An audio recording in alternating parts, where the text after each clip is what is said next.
tankol daka tankol daka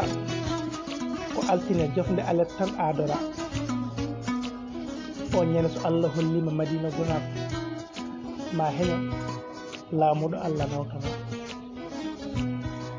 ɓe rewɓe murniɓe timmuɓe timminɓe golleji almuɓe tijjani dabɓe ñamiri walduɓe belam finɓe rondiɓe ndi ñamiri weldi kono eƴi beddaji eƴi boli Madina kala hen to dariɗa ñam ha kara tustuɗa ndiyam jara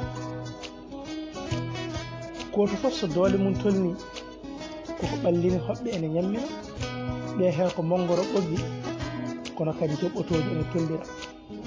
ndiyameje ɓuɓɓe ɓe ñameje belɗe ɓe rewɓe timmuɓe murniɓe dariɓe ɗiɗo boli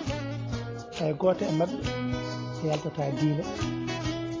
ɓe hoɓɓe waynatoɓe Allahu akbar seydi bahmaka kono on ñande Madina gonako weeli ɓe cumboye kajani ko noon ɓe gorata hande hoɓɓe cojji won hen jippoto koye galleji